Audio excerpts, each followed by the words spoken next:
Good morning, everyone, and welcome to this lecture. This is lecture number 10. In the previous class, we were dealing with calorimetry. Calorimetry. Yes, we have seen calorimetry, right? Do you have any doubt in that? What we discussed in the previous class? Did you get the notes that I sent you? Yes, I got. Okay. Have you gone through those notes? Have you gone through the questions that were solved in those notes? Yes, sir. Any doubts in there?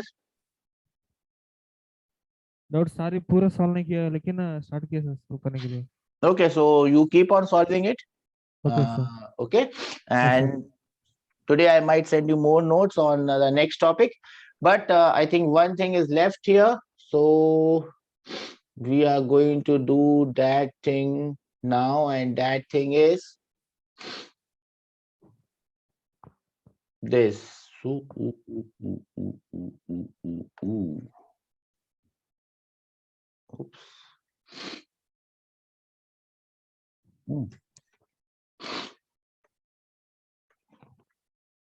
How do I increase this? Okay, it doesn't work this way, so it's better that I do it the other way around. Okay, I'll do this. The next heading that we are going to do is known as, I'll just go through this. There might be a question that comes, and if that question comes, you should be able to solve this. Heating curve or cooling curve of a body. Have you seen this? Heating or cooling curve of a body. Have you come across this term before? Not clarity, sir. No, sir. Okay, not a problem. Sometimes the name might look very fancy and sound very different, but when you see that thing, that is nothing but a simple thing. For example, if I do it like this, and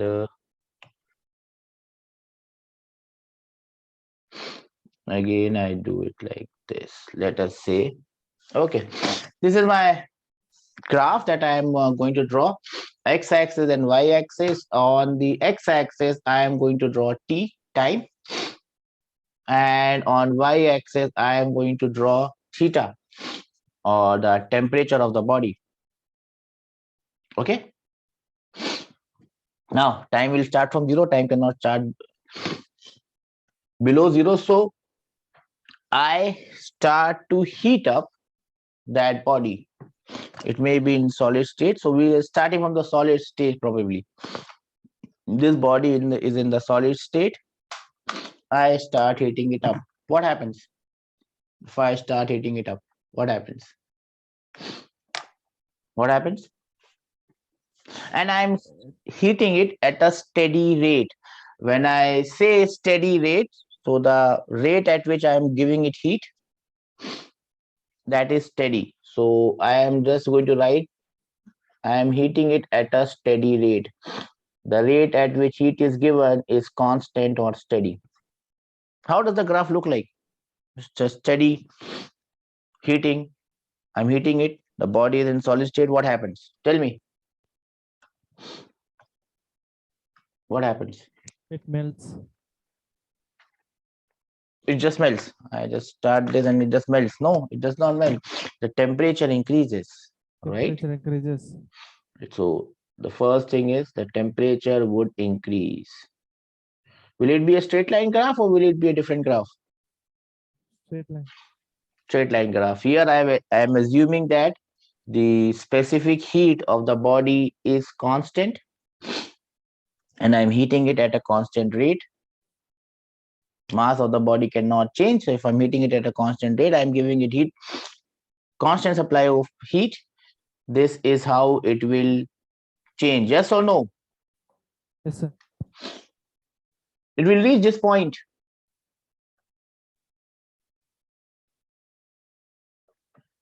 This point will be known as, up till this point, the temperature will increase, and after that, the temperature does not increase, the temperature becomes constant. What is this point then? Better I don't use this. I just use a straight line. The temperature increases up till a certain point, and then the temperature does not increase. What is this point? The body was in its solid Melting. state. This is the melting point of water, or this is the melting point of the body, not water. We are not dealing with water here. This is the melting point. Okay. Then it remains steady. Then after that, what happens? What happens? After some time, it again starts Temperature to increases. it again starts to go up, and I'm not having any space. So what I'm going to do, I'm going to take this off so that I create some space here. Okay. So then again it increases. Increases. Okay. And then I will just extend this line as well. Up till which point will it keep on increasing? To some point it will keep on increasing, and that becomes the boiling point. Do we understand this? Yes or no? Yes, sir. After that, it again remains constant. After that, it again increases. Do we understand this? Yes, sir. After that, it again increases. Now I have made a small mistake here, and it's good that I have made that mistake, so I can make you understand what mistake I have made. Okay. This is how the cooling curve or the heating curve looks like. Now, when I talk about this section, let me name these sections A, B, C, D, E, and this is F. From A to B, in which state is the body? Solid state. The body is in its solid state. Well done. And it is getting heated up. So we are using the specific heat in the solid state. Yes or no? Yes, sir. This is C in the solid state. C, specific heat in the solid state. Okay. I'm giving it heat at a constant rate. Now, if I talk about this angle, if I call this angle, I should not call it theta because theta will get you confused. If I call this angle as phi 1, this angle phi 1, how sharp or how blunt, how flat it is. If it is very sharp, the temperature rises very quickly. Yes or no? Yes, sir. If it is flatter, the temperature rises slowly. So this theta 1 tells you about what? This phi 1 tells you about what? I am giving it heat at a constant rate. This phi 1 gives you an indication of what? Of the body. Think about it. I'll repeat my question again after some time. Okay. Then you'll go from part B to C. From part B to C, what is happening? The body is getting? The body is getting what? Melting. Temperature increases. Temperature increases. Melting, sir. It is in a state where it is a mixture of solid and liquid. We did a similar question in the last class. Yes or no? Yes, sir. Some part of it is solid, some part of it is liquid. And here we are having latent heat of melting. Do we understand this? Yes, sir. Latent heat of melting, L melting. Okay. Then we come to this part. In this part, what state of body is in? Liquid. This is in liquid state. I hope everyone is drawing it with me. And then we are using the C for liquid, specific heat for liquid.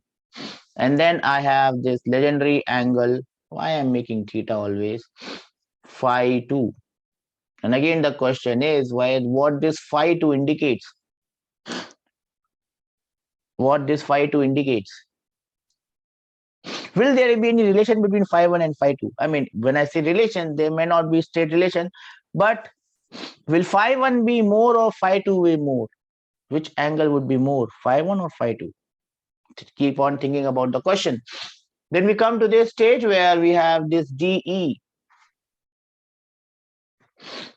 In this DE, it will be in the form of liquid plus the gas mixture. Yes or no? Yes, sir. And then I will be using latent heat of boiling here, Boiling point. right? Yes, This sir. is the boiling point. And after this, it is in the vapor Vapor. state. And again, I have this legendary angle phi3. Now, what you got to understand is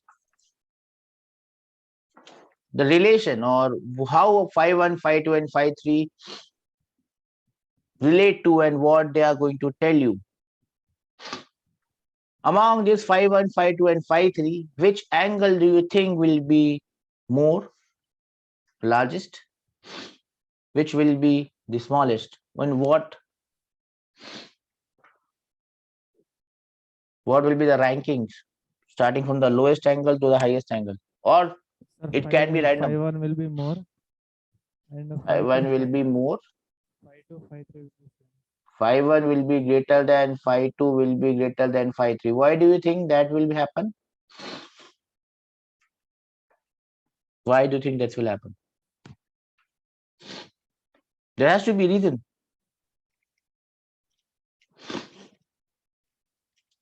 There has to be a reason. What's the reason for phi1 greater than phi2 greater than phi3?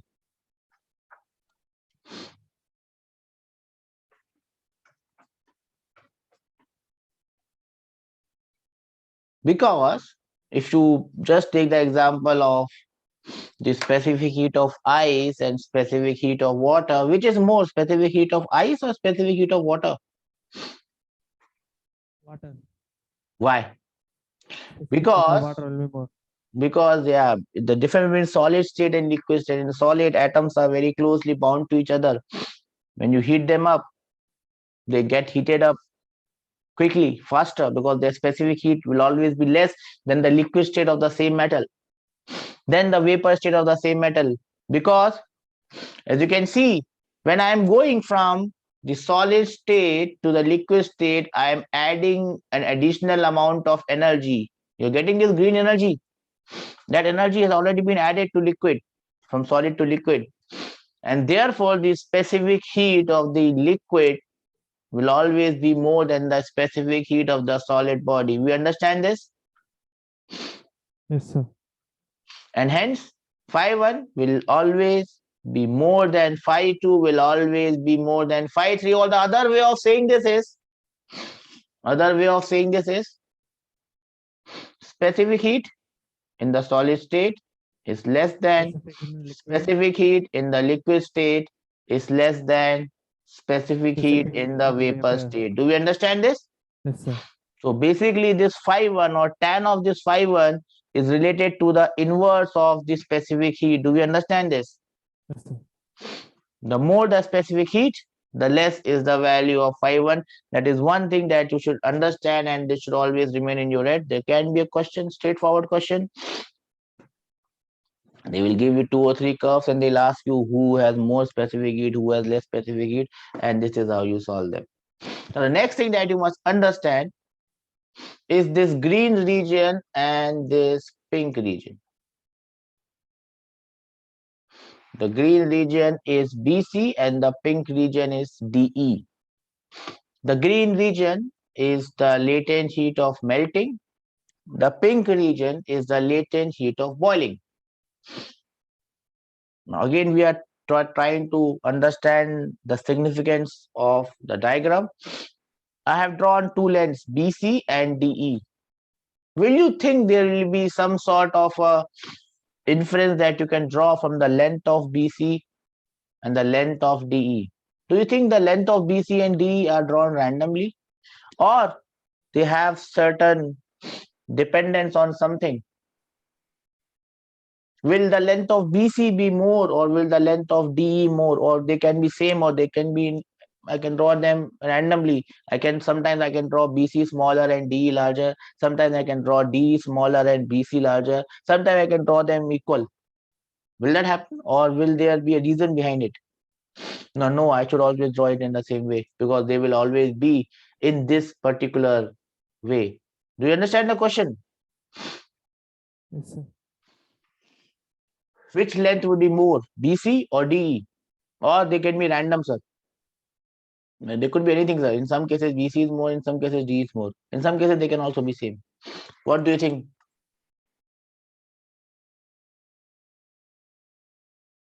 These are the questions that will come into examination hall, and this is how you understand and apply what you have learned. Yes. Which length will be more? Remember, this is heating curve for body. We are heating it steadily, and the specific heats are constant. Normally, with change in temperature, specific heat also change. And probably we'll do a question today on this. This has just reminded me of a question that I saw. So we'll do that question where we have a variable specific heat. Give me the answer to this one. Bacha, give me the answer to this one.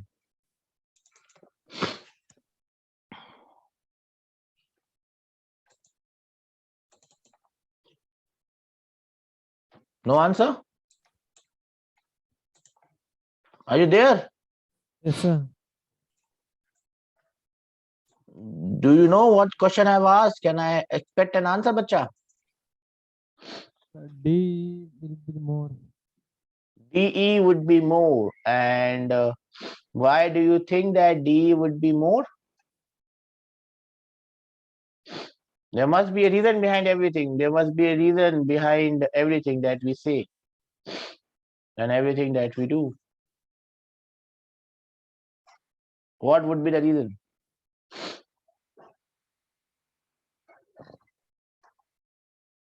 CV is greater than Yes? Where was that question? CV is greater than CL. Yes, bacha? CV is greater than CL. CV. C means specific heat. I am not talking about specific heat, bacha here. Specific heat. We are not talking about specific heat, are we? That question. Where did that question go? You're not talking about specific heats L here. boiling is greater than L liquid. Yes? Now you're coming back to the point. Yes, tell me. L boiling is greater than L melting. Yes, that is the reason that we will have this thing coming. Well done. Here I have LV, latent heat of vaporization. And the pink one, latent heat of vaporization or boiling. Here I have latent heat of melting, LM. The value of LM is always less than the value of LV. And therefore, the length of the part BC will always be less than the length of the part DE. Do we all understand this? Yes, sir. So these are the two things that I've told you. And I've also told you this phi 1 is related to CV as the inverse of this. Tan inverse of this tan of phi 1 will be proportional to the inverse of the specific heat. These are the two things that you must remember in this heating curve. You can expect a question in this heating curve. I'll give you a minute to note it down. If you have any doubts, please ask. We noted, sir.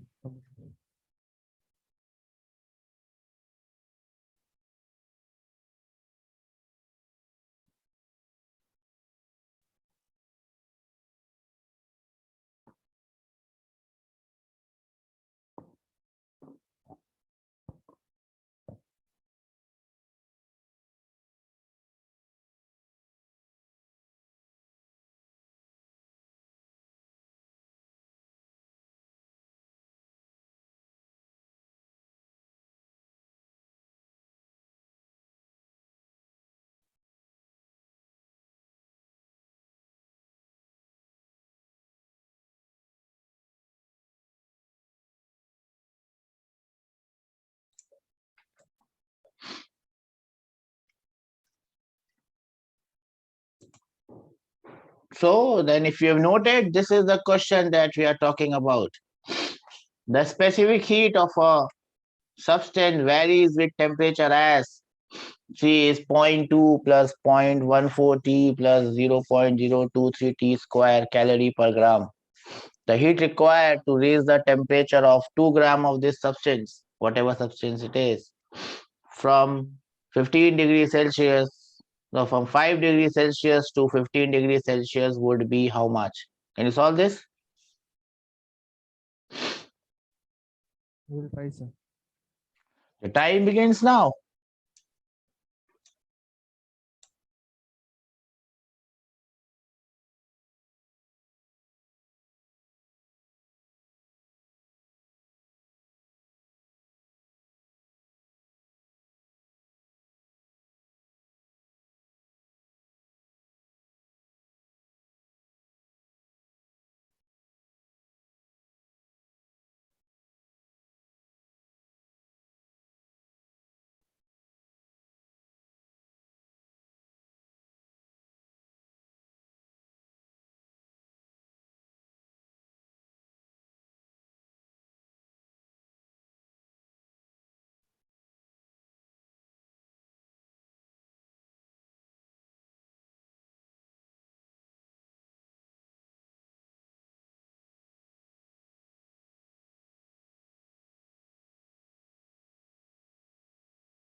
So, bacha, anyone could solve this question?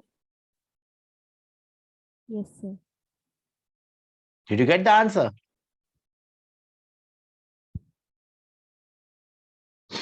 What is the answer, bacha?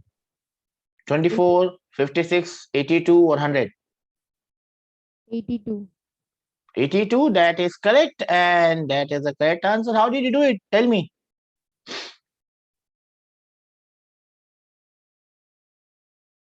By Yes. using the formula, sir. Q equal to MC into T. Q is equal to MC into T, but C is variable here, bacha. It's not a constant C. It's not a constant C. So how did you do it?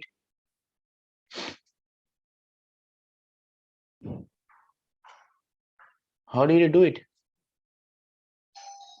By integrating. Yes, by integrating and just applying simple common sense, you can write the formula that I gave you in this fashion, bacha.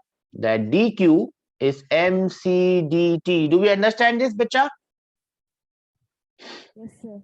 So that means if I integrate both sides, on the left hand side, I shall have delta Q, because I always write heat as delta Q and not as Q. Books always will write it as Q. I will always write it as delta Q.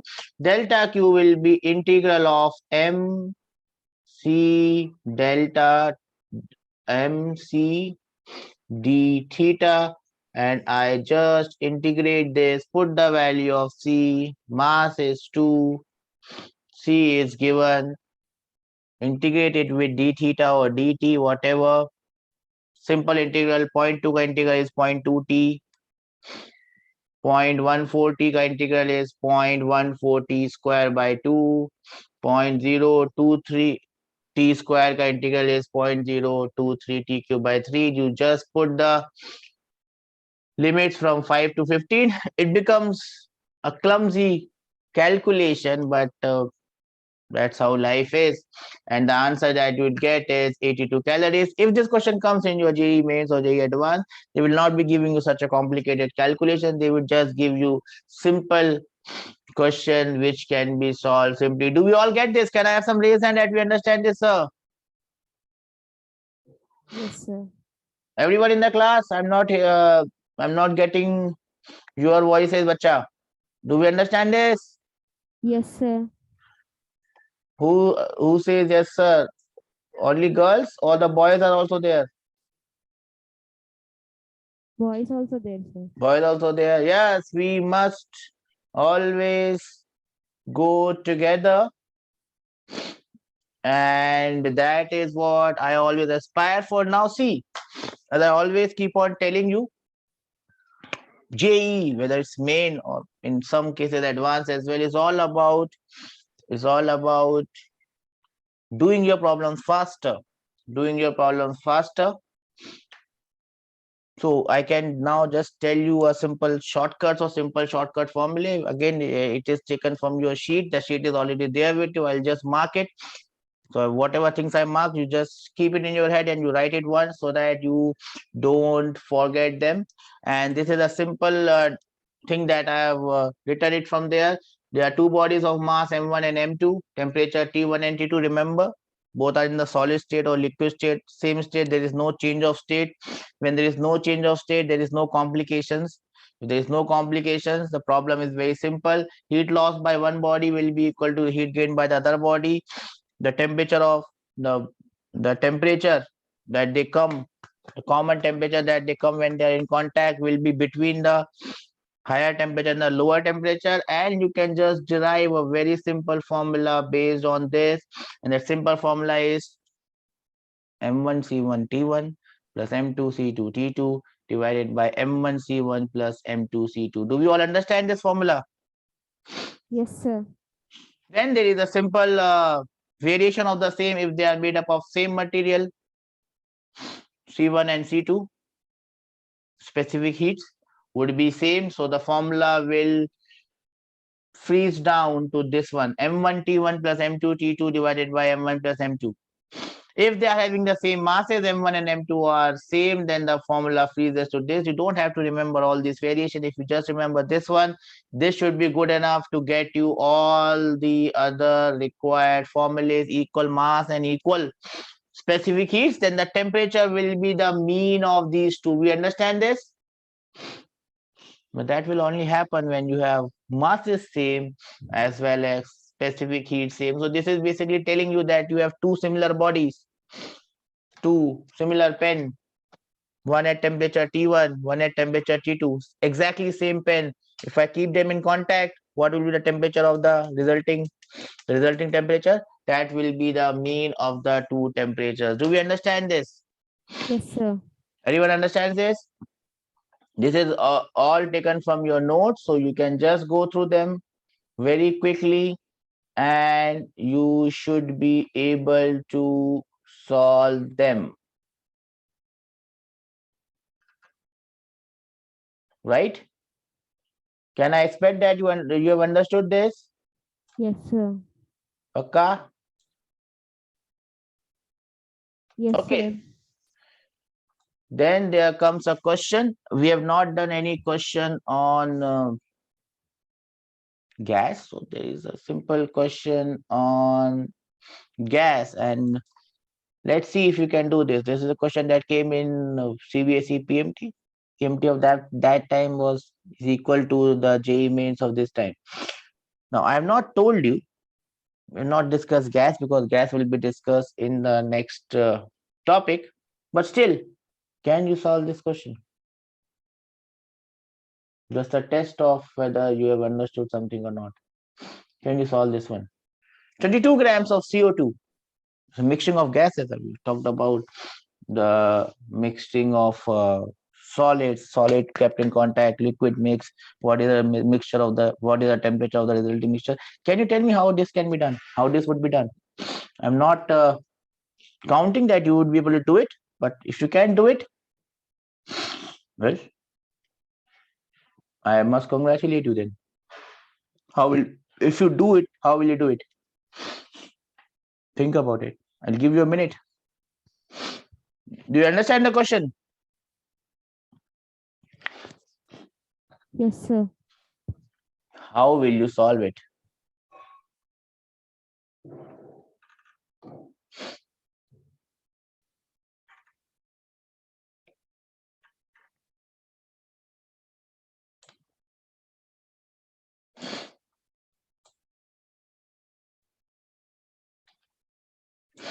How would you solve this? Any ideas?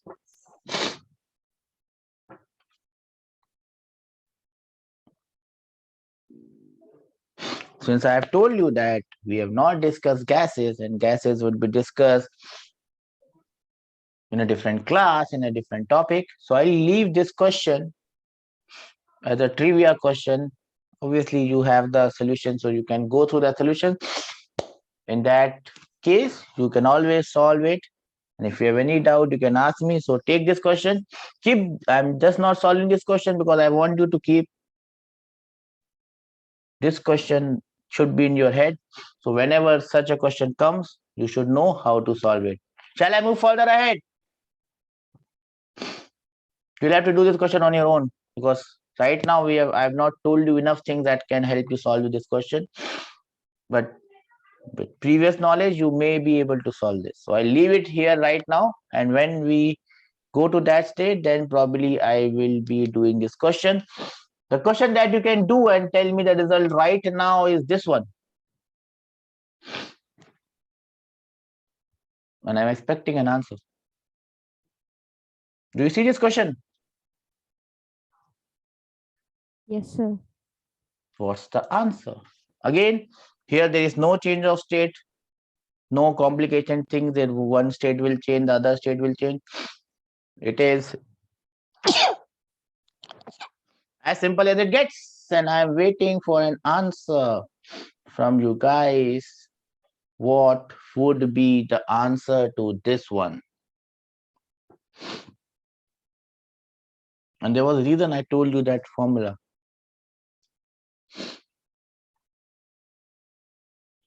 B, sir.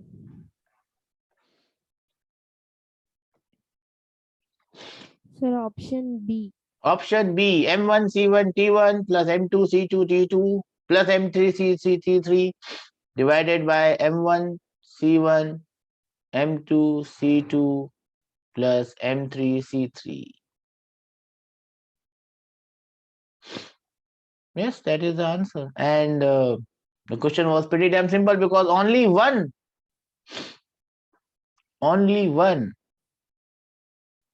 I mean, chalo. If you had no idea, and then this is the time when I tell you this, your JEE Mains is coming. If you had no idea about the correct answer is B.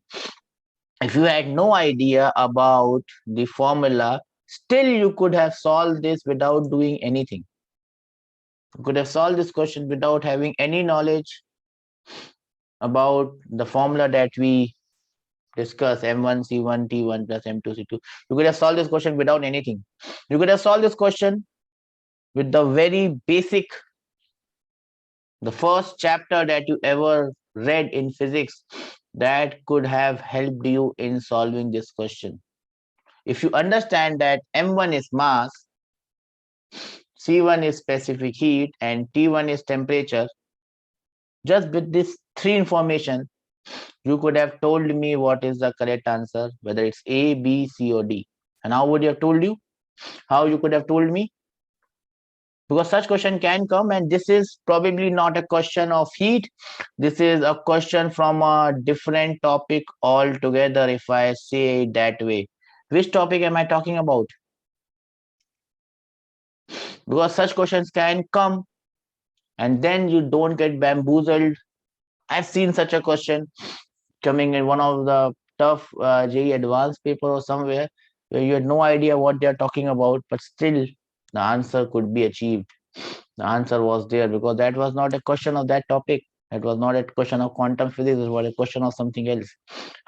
So this is not a question of heat. This is a question of some other topic. Which topic are we talking about? Which topic are we talking about? Can you all hear me? Can you all see me? Yes, sir.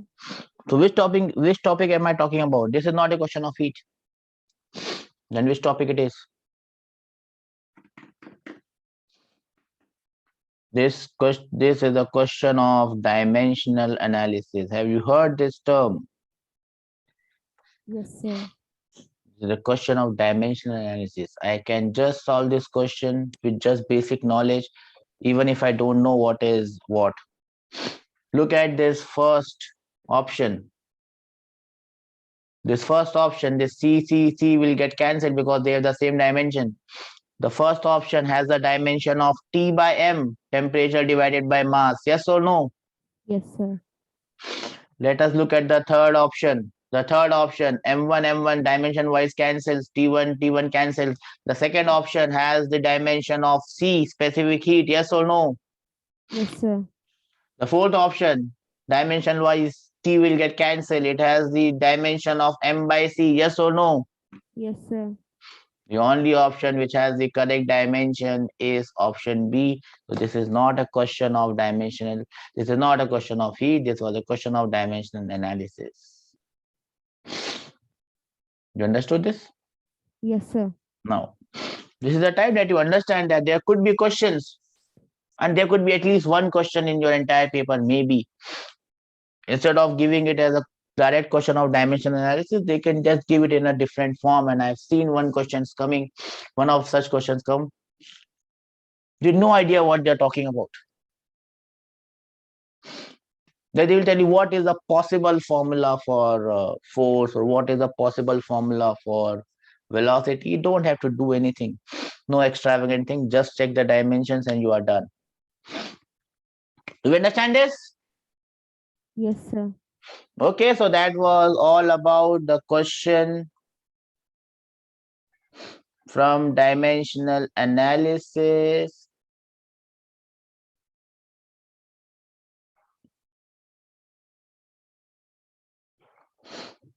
And then we'll solve one more question based on this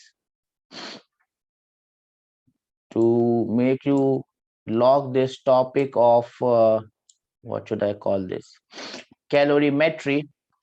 One more question, as I promised, that we'll be locking it with one question, which I think should do it for you. Problem number 38 is what we are thinking at. In an industrial process, 10 kg of water per hour is to be heated from 20 to 80. To do this, steam at 150, and this is one of my favorite questions where you have mixing of water and steam. We had a question where we had mixing of water and ice.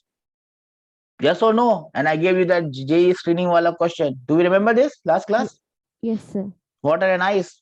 And the problem is, when water and ice mix, there could be probabilities of what is the final temperature. Similarly, here water and vapor or steam is mixing. To do this, steam at 150 degrees Celsius is passed from a boiler into a copper coil immersed in water. The steam condenses in the coil and is returned to the boiler as water at 90 degrees Celsius. So they made the question pretty damn simple. How many kg of steam is used per hour? The time starts now.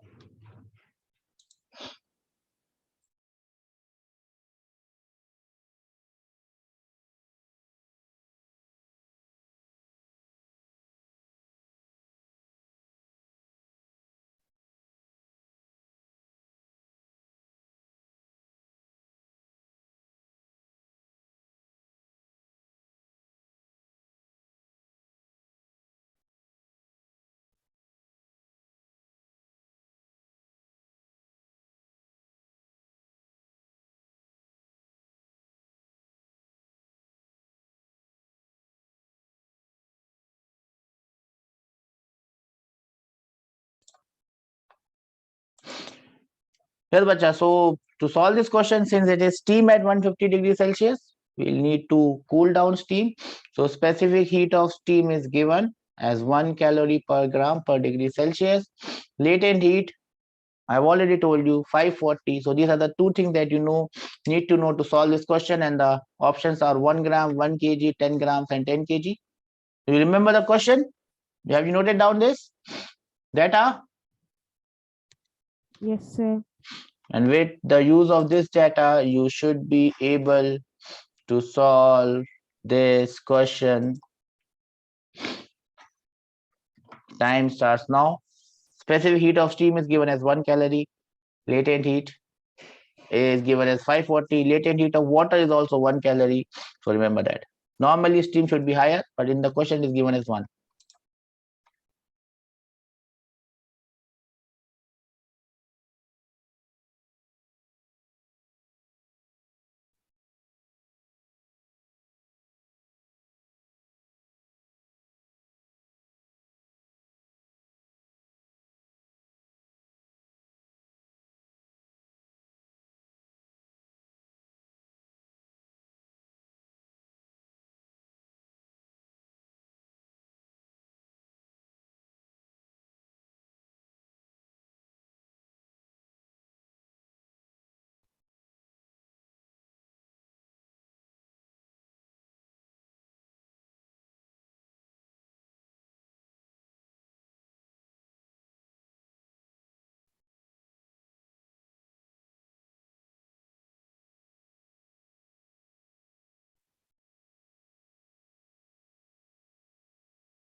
Sir एक बार explain करना sir, नहीं आ रहा.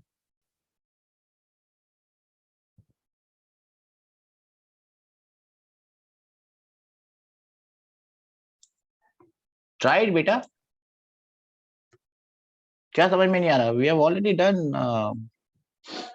क्या समझ में नहीं आ रहा? What you don't understand? The question or how to solve it? Question समझ में आया लेकिन सॉल्यूशन में स्टक करो sir. Heat loss is equal to heat gain. That's it. That is what you need to do. Nothing else. Heat loss is equal to heat gain. As simple as that. Try it. You give up very easily, and you are always looking to get the solution. That is a dangerous scenario, beta. If you are always looking to get the solution out, that is a dangerous scenario because you will not be understanding anything. Anyways, I'll tell you the solution. Not an issue. The solution is right here. Who is going to gain heat and who is going to lose heat? Tell me. Heat gain is equal to heat lost. Who is going to gain heat? Who is going to lose heat? Tell me. You must know this, right? Who is going to gain heat?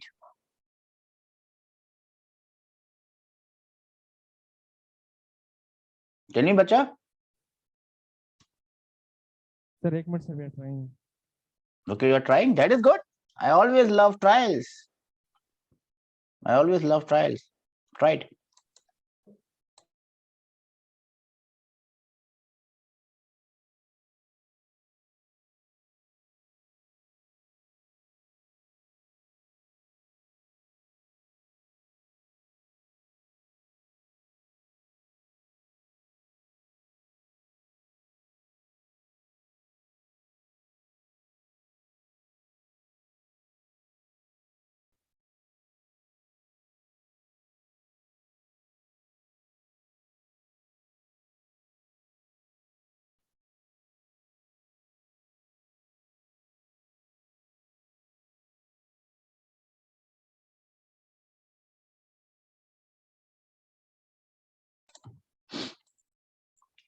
Chalo, bacha, shall I tell you? Heat is gained by water, our old friend water. water which was at 20 degrees Celsius. This is the gentleman who is going to gain heat. Who is the gentleman who is going to lose heat? Steam. This question is simpler because the final temperature is given. There could be a question where the final temperature is not given, and that would create more troubles. We also know the final temperature of the system. What is the final temperature of the system? Tell me. What is the final temperature of the system? Have we seen it? Yes or no? Final temperature. Do we know final temperature or not?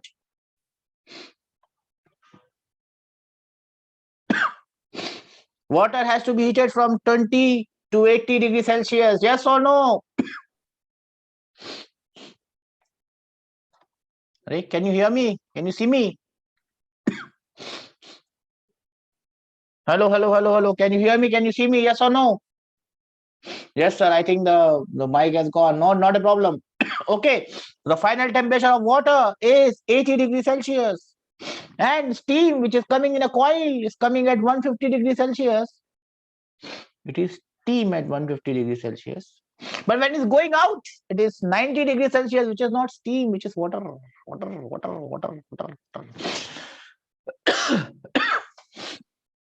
So this gives us to find out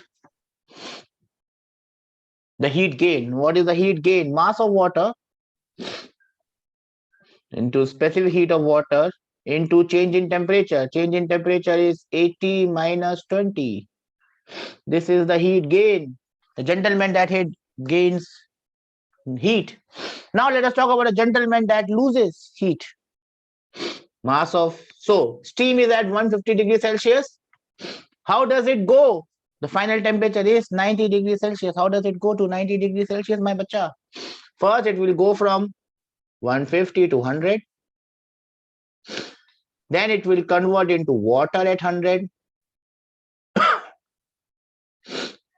And then this water will become water at 90 degrees Celsius. Do we understand this? Yes or no?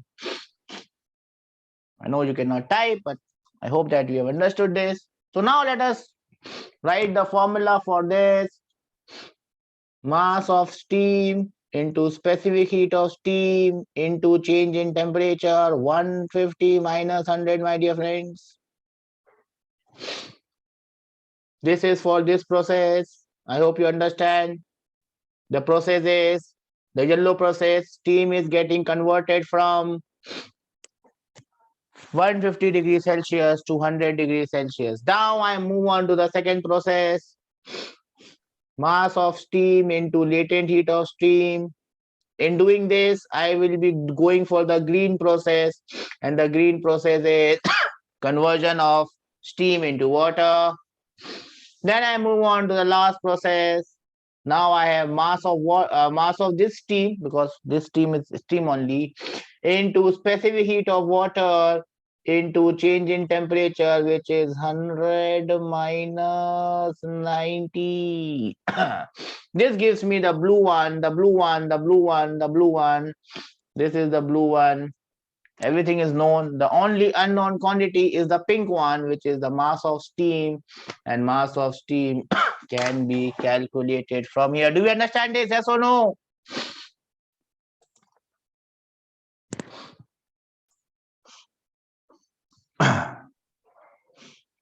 I hope we have understood this.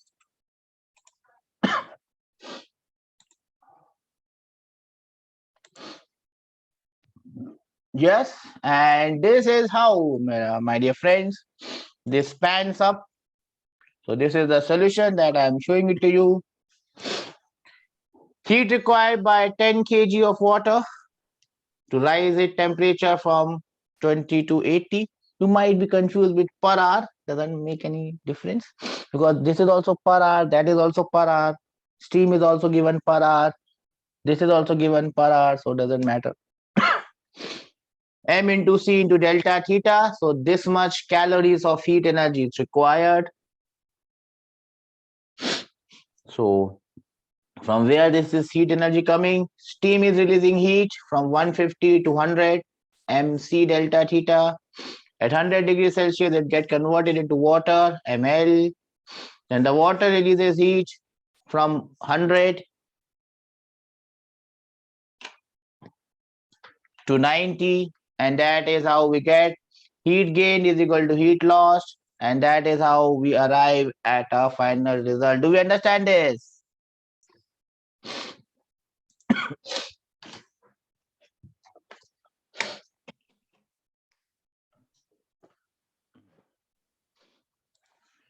So as you can see, it was a pretty straightforward question. Yes or no?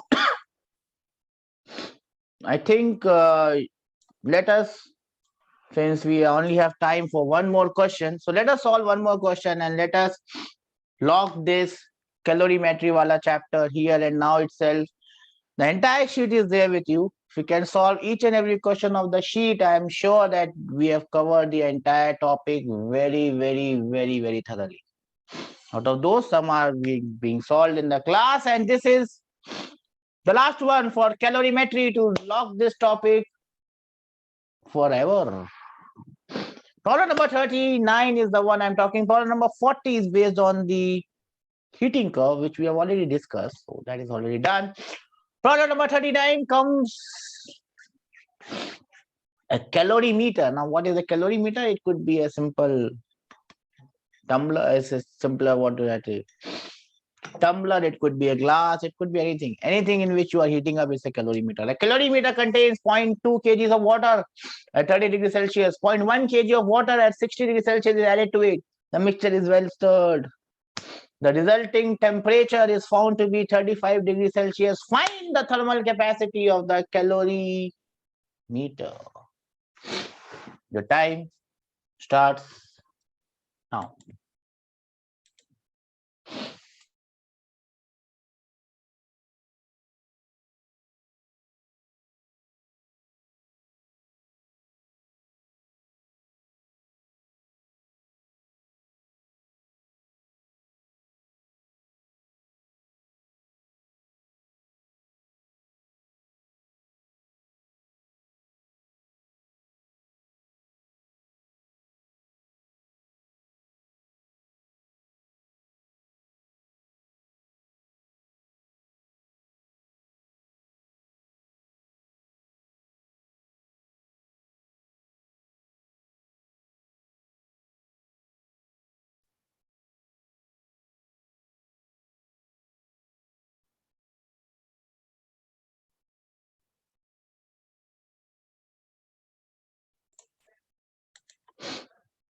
Yes, Bacha, have you solved this question?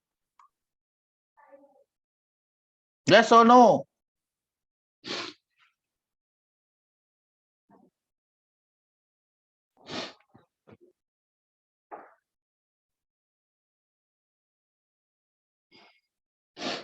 Okay, since only 2 or 3 minutes are left in the class.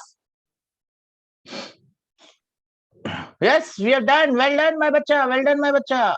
Well done. So this question is pretty damn simple. You have to understand who is losing heat and who is gaining heat. Once you understand that, everything becomes simpler. You just have to understand that the original water is 0.2 kg of water at 30 degrees Celsius. That is also the temperature of the calorimeter. Because calorimeter contains water, the temperature of water is 30 degrees Celsius. So the temperature of calorimeter is also 30 degrees Celsius. So this is the gentleman calorimeter as well as this water which is going to gain heat. Do we understand this? This will gain heat and this gentleman will go to lose on the heat. Yes or no? If you understand this, things become pretty damn simple. Because heat loss by 0.1 kgs of water, the final temperature is given as 35 degrees Celsius, no problem. 0.1 into 4200 kilojoule, joule per kg. We all know this.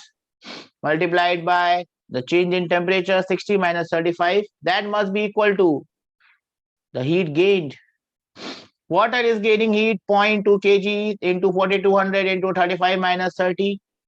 And the calorimeter. The thermal capacity of the calorimeter is taken as X or C or S or whatever you want. Into change in temperature 35 minus 30. You solve this and you land up with the value of X as 1260 joules per Kelvin. That is the thermal capacity of the calorimeter. We all got this answer, yes or no?